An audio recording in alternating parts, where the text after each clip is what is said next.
Hello and welcome to the Fat Salad Podcast. Wow, that's getting smoother.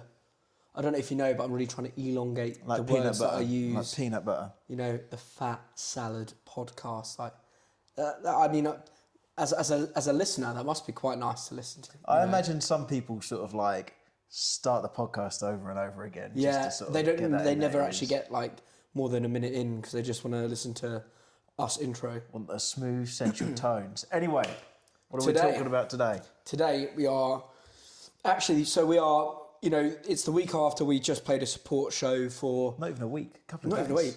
A couple of days, 2 days after we just supported Bear Park Music at the Fiddler's Elbow in Camden. And what we want to discuss is essentially we'll spot on a few areas, but how we prepare ourselves mentally and physically for a gig. You know, like certain rituals, and then how you deal with like certain scenarios that might come up. You know, on a gig night, there are so many problems that you deal with before show, during show, after show. It's just like how you deal with them and how you can essentially take the most value, like how much juice can you squeeze from a gig. And that's something that I've always thought we've been very good at doing, but how we've like kind of learned to do that even more. Like there's always another % you can get out of the gig. And I don't know if you wanna kick off with, I think, you know, your morning routine. Well, I was just about to ask you. Yeah, Oh. so we'll kick off with morning routines. And we'll go from there. Yeah, no, go on, take the way. So, wake up. When you lived with me, I used to run into your room and... You can still do that. I'm just going to announce. interject here. You can still do that. You know where I live. Right, I need a key. I'd genuinely, if you were going to do that, I'd give you a key. All right, yeah, give me a key. Yeah, cool. I've never been there, so we'll have to work out. There'll probably be a few teething issues. It'd be so Get funny. the wrong flat 3 or 4 times. You get into the wrong flat. So now, wake up. I personally like to go on a run. How far did you go on Saturday? I went 15k, which is a little bit longer than I usually would. I accidentally did that. But I like to go for a run first thing, clear my mind. Then I like to go to the shop and get a coffee at the same time. Then I like to come back, make myself a nice sort of lunch. What does your lunch look like? I think that's quite important. And it probably says a lot about you. I had... What did I have on? It's either going to be a kilogram of beef. I know, like a classic sort of... 2 classic English sort of... bacon, sausage, egg roll Muffins. sort of things, yeah. Funny you should say that. So I had a couple of those, and then that was me. I don't like to eat too much. I'll have something light in the evening before stage time. Yeah. And recently, I've started putting a meditation in there. And you can we just forget that? You do meditation, which is great for calming you down. You go for a run to clear your head. Then you smash about 3 tenzings before going on stage. Just to go back against all the calming stuff you've done. No. I'm joking. I'm harnessing the potential, and I'm Getting ready to release it. nice and loose. And then the gig days tend to be quite long as well, because like you get They up are and very you're, long days. you're all sort of like excited the whole day, even though you're only playing half an hour, 45 minutes, maybe an hour. And then, but I'll have a few coffees beforehand, and then we'll go to there, and then we'll talk about when we're at the venue. So what's your routine looking like? Yeah, it's similar, except like running I find really kind of mind numbing. Not in a clearing, like I feel so much better kind of way. I feel like more frustrated after a run, usually. Like I'll do it, but I have to get a medal after I do it. Yeah. So that's the only way I Incentive can... driven. Yeah, honestly, that is 100% me. So instead what I'd usually do is wake up, I'd smash an espresso, head straight to the gym, like to get a big old pump on. So usually don't want to go too heavy, and I'll never train abs, just because if I train abs and I'm trying to sing, it's genuinely a lot harder. Like I'm not as accurate. Right. So I actually avoid that a couple of days before the gig, which is couple really of days? interesting. Yeah. No, honestly, I've done it Most of the before. week? I've done it before. It's like equally like playing a game of rugby and then going to a gig, which I used to do at uni, is absolutely exhausting. Like, a game of rugby is exhausting on its own, but then I've got to sit there and accurately tense my core over and over. I'm moving. It's stage interaction. It's socially exhausting as well. So I actually try and like limit that, and just stick with a chest and back session, something to make me feel as round as possible. Yeah. And then like you, I get back instead of having English muffins. You look like an absolute beefcake on Saturday as well. Did you think? I've got a screenshot on my phone and it's insane. It's like you're stashing watermelons underneath your skin. It's insane. But sorry, carry on. Yeah. Wait, what part of me is it? My No, bum your arms, cheeks? your arms, your arms. Because if you're just sat there going, your arse looked massive on Saturday. Although when Robin the photographer was on the stage and she was trying to get round you, she couldn't. Yeah. It was like, who put speed bumps on the stage? Yeah, man, it was to slow the traffic, make it nice and easy for everyone to get through. Yeah, so then I'd probably get back after the gym, nice shower, probably have another coffee to be honest, and then I would stay away from the English muffins because actually they're good, but I do prefer, like recently I've just been loving crumpets. Okay, right. Yeah. So I have some like nice buttery crumpets and then I had a whole pack of bacon on top and a couple of eggs. Same plate or no? Same plate. Oh, okay. But what I'll do is I'll have bacon on 2 of the crumpets and then 2 crumpets on their own and then bacon on its own and then a couple of eggs. Okay. So I'm not like, because I like the variety. Yeah. Okay. You know, I need to be able to say yes and no to what I'm having together. Understandable, yeah. Yeah. And then, like you So said, how many crumpets? 4, Okay. Yeah. 6 rashers of bacon. I thought you were going to say something mental, like a whole pack. No. Admittedly, I was debating 6, and 6 was on the cards. But I also thought You knew there was photos being taken. I needed to be a skinny queen, so Yeah. I avoided the extra Yeah, 2 okay. crumpets. Fair enough. And instead, I just put more butter on the initial 4. So, Yeah. but yeah, and then like you said, like after that, I mean, that's not very light, admittedly, but. That will sit there. No, it's not. That will last me until like when we get there at like 5, 6 for sound check, usually around 5, and then I did have 2 meal deals before the show. Yeah, you had 2 meal deals. In the space of time that it took us to walk to the shop and back, I'd eaten both the meal deals. Yeah, well, you couldn't fit everything in your hand as well. You're asking me to put a wrap in my pocket. Defeated by your own greed. It's disgusting. And then I did have a Tenzing as well, and then maybe a bit beer or 2. Yeah. So how many beers are we talking? We'll run through the band. I think this is actually quite important because I've played shows where I've been on stage with people who were drunk playing, and it's like more fun for them at the time. But I got really annoyed at this person because I was fronting the band, and they were playing the wrong song. Like, completely wrong song. Yeah, that's so I quite just said to him, drunk as well. I was like, look, I don't mind, like, I'm here for a good time having beers, but like, let's be accurate in what we do because it's like celebrating before we've got the trophy. Yeah. That's what it feels like. I So 100% agree. and also, like, I was fronting it, they weren't, so I was also like, I'm more responsible than you because I've got a crowd of people looking at me being like, what the hell is he's singing the wrong stuff? And it's like, no, actually, my guy on a certain instrument was going wrong. Yeah.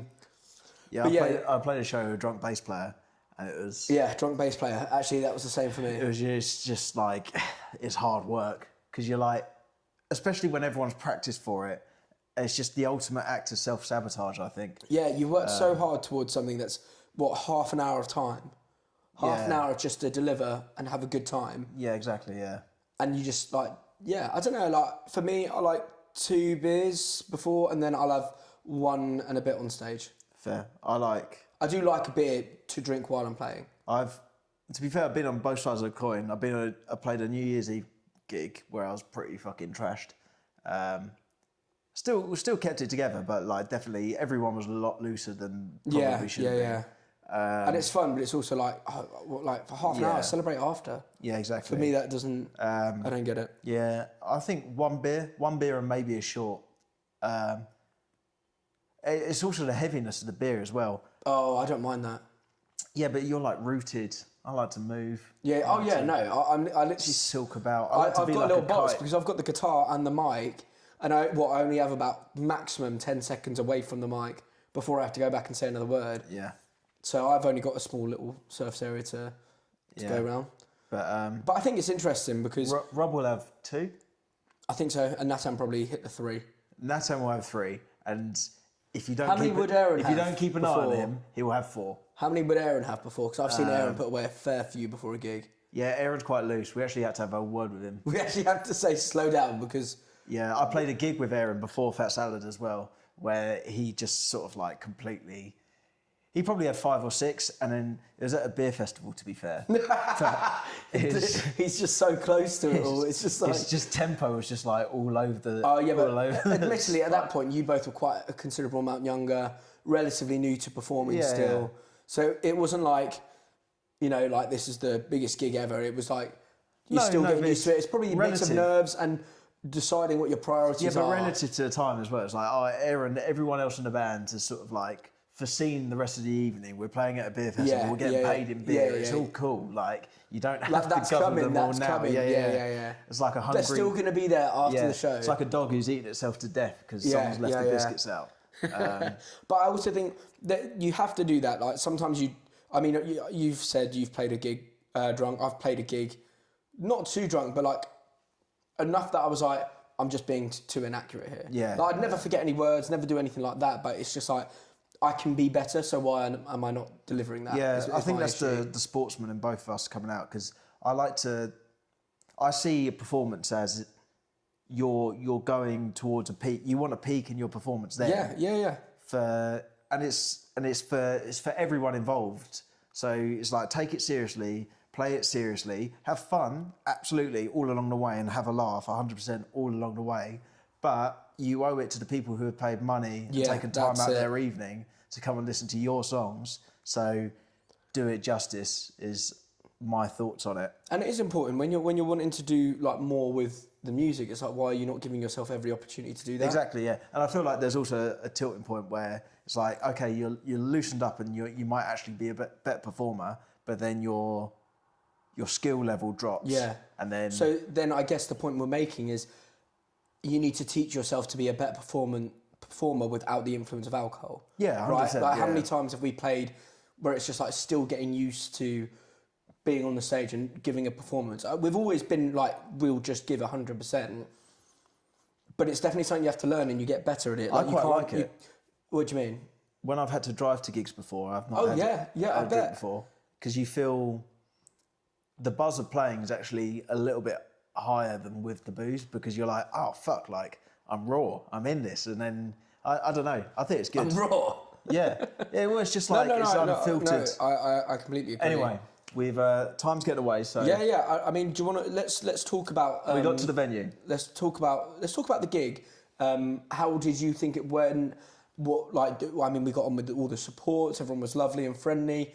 What would you say the trick is to making a night for you as a support, and equally as a headline, a really smooth night? So when you get there, you say hi to everyone. Yeah. You make an effort to shake people's hands. If you can remember names, but 9 times out of 10, there's about 15 people in there. I think first introductions is something that's so integral when it comes to how the other band views you, the friction throughout the night. Like, I mean, there's not friction, but it's at the end of the day, like, you're all performing, you always want to have the best performance. I think there's danger of, in music and at gigs, there is a danger of bands coming in with egos and as performers, you're going to have egos, and because of that, and because of the literal printed hierarchy on a piece of paper, it's expected. It's easy. This isn't the way it should be, but it's easy for people to come in with expectations or egos, and looking down at other people. And so I think immediately your responsibility as an artist on the bill, wherever, headliner, supporter, is to go in, make friends, and you have to almost re-establish to everyone that this is a night. The better this night is for everyone, the better it is for everyone. Agreed. It's not about one single band. I think the idea you're getting at is 1 + 1 is more than 2. When it comes to that, it's a positive sum game. That's what you want to play. Yeah, 100%. I mean, so we had Luke Porter to kick off the night. Then we had Kate Craig. Then it was us, and then we had Bear Park to headline. And I mean, I thought everyone integrated very well. Everyone was very friendly, welcoming. Everyone did want the best night, but I mean, I made an active effort. I wanted to speak to Luke Porter. I really enjoyed his songs, so I told him that. I said, "What you've written is great. Like, I actually really enjoy it. What we're very immediately we want to promote everyone else around us on our social media, because at the end of the day, the environment you create as much as it's your fans, it's also the artists that you integrate with and you communicate with and play shows with all the time. 100%. So I think it's such a missed opportunity when bands I mean, I've played gigs before in Sheffield where the headline doesn't even want to speak to you. Yeah. And all you think is like, hang on a sec, I'm a person, I've just arrived, I'm just playing a show. Yeah. I'm just supporting. Yeah. It doesn't matter what people think before the show, it's just like, make that little effort because it makes it a difference. And then I think a great example is like, you might be missing a bit of kit, your guitar might stop working mid-show. Yeah. You need to be able to rely and sit there and you want one of the other bands. It's happened to us. You need one of the other bands to go, mate, I've got a guitar, just one sec, take this. Shout out Penny Skin. Shout out Penny Skin. It happened to us. I think I broke 2 strings. Yeah, sharing kit is, I think, is important. I think it's equally important to, you shouldn't turn up to a gig expecting everyone to have stuff for you to play because that's just like ridiculous. You have a responsibility. But at the same time, I think kit sharing is important. And I also think it lends itself to the community. And so it's such a demonstration of trust within bands and then being like, this is mine, but it's yours because we're on the same bill together. Exactly, yeah. And I think that, I don't know, it makes such a valuable connection. And like when you have those good relationships with bands, it's like they might be from elsewhere, they might actually just go play a show with them again. Yeah, at some point. It's all about cross-pollination and killing with kindness is an attitude that we've always gone with. It's about making the night the best it can be, and then also within that, like, it's a long-term investment as well. You want to be working with these bands and you want to be bumping each other up. It's not, the moment it falls apart is the moment there's infighting, and then it's like, oh, we're these guys and we're like, you can't come in this dressing room because we're doing this. And it's like, maybe at a certain level when it's everyone's full-time job and it's like a bit more, the infrastructure's there and everyone's got their own sort of stuff and like it's all a bit more built up and you can't just be sharing backlines and stuff. But especially at a junior level where when you're still trying to get to that point. When you're on the up and stuff and like everyone's expecting to share a backline sort of thing. No, I agree. And I think that adds to the beauty of it because some of my favourite moments playing like whatever circuit we're on now was when, do you remember we were warming up for a show at the Camden Assembly and the guitar player from 5am French was like, oh, do you mind if I just join in the warm-up? Oh, yeah. Yeah, and it's just like, yeah, fuck yeah, man. Like, that's what it's about. How nice was that, though? Yeah, it's just like, let's have a sing-song. Like, literally all he wanted to do was join in, get a bit warm himself. I think, I don't know if you remember when Aaron was here playing with us, there was a band that asked him to drum. Did he drum with them? To check the kit. Yeah, he did. He drummed with 5am Friends. Yeah, I forgot So about their drummer was late, I think. Yeah, it's like, you sound check with us, and they had the sound check, so they said, oh, does your drummer want a sound check? So Aaron was like, hell yeah. So Aaron just sound checked the full kit for him. It's like, how easy is that? But how nice is it? It's like you're just playing with a random band. And like, at the end of the day, those kind of sessions where he's almost having a jam. Yeah, and because of that, they're no longer going anymore. But Michael's the ex-lead singer. He's in PV Wonders. That's what they're called now. Up the PV. And, but because of that, it was like, oh yeah, no, we get on so well. It was like, just come like support us from Newcastle. Our headline last year. And so it was just like really cool just to have that. And then immediately... It's almost like a full circle. Yeah. And immediately that night when he brought his band down to come support, it was just like everyone got on really well. It was like, hey oh, guys, mate, you're here. how you doing? Sweet. Yeah. Like, can't wait to crack some beers later. This amp's here, ready to go if you want to use it. If not, use your own kit. And then it all just sort of like worked out really well. It was like, it's so borrow smooth. a microphone. Yeah, of course you can. Yeah. It was so smooth. I think another touch point there as well, admittedly we are running short on time, but ironically that's what I want to talk about. How important is being on time at these kind of things? Oh, yeah. It's like... Because for me, as say it's our headline, if the support are late, right, it's the first thing that winds me up. Yeah. Because not just like the delays, and I'm not talking about like it being our night, and it's not an ego thing. It's more like, for me, that shows that it's not the biggest priority for them. Being late. So it's quite insulting. Maybe this is the old man in me coming out. Being late is without sort of acknowledging it or apologising. Like, everyone can be late for a reason. Yeah, but like, I agree. I feel like being late and being nonchalant about it is disrespectful, and it is because you don't understand. That's a demonstration of you not valuing the other person's time, and then it's a lack of understanding, maybe through ignorance of like the work that's gone in to build that time schedule, to make everything work, and then just to like throw that out the window, that is rude. Yeah. And you have a duty. If you've agreed to be somewhere, like you have a duty to be there, right? I think, yeah, 100%. I think we're touching on the fact that there are all these little things that you can do just to set yourself up for success. And it's like we've had to do it. Do you know what? Like, I wouldn't say we've ever done it too wrong, but we've had to know that we can do it better. And it's just like, these are the tips that will just make life easy for you on gig day. It's already a stressful day. It's already a day where you've got, high stakes, you want to have a great show. So make it easy for yourself, I think is the bottom line. Yeah. And I think just to round us off for today, what would be your favourite, what's your song of the week, sorry? My song of the week is a song called Narcissist by Tallulah Argue. Ooh. She brands herself as like, I think it's country sleaze. Whoa. She's on the up, but it's a good song. It's got a good chorus, and the guitar tone, there's like a tremolo in the chorus, and then she's got like a nice sort of falsetto melodic hook that goes over the chorus. And I heard it on an Instagram advert. I was like, yeah, I dig this. I dig this. It's cool. So Tallulah Argue. I'm 99% sure that's her name.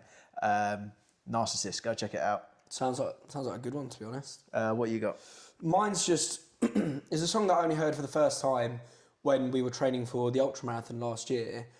But for me, it's such a slice of life. It just makes me happy every time I listen to it.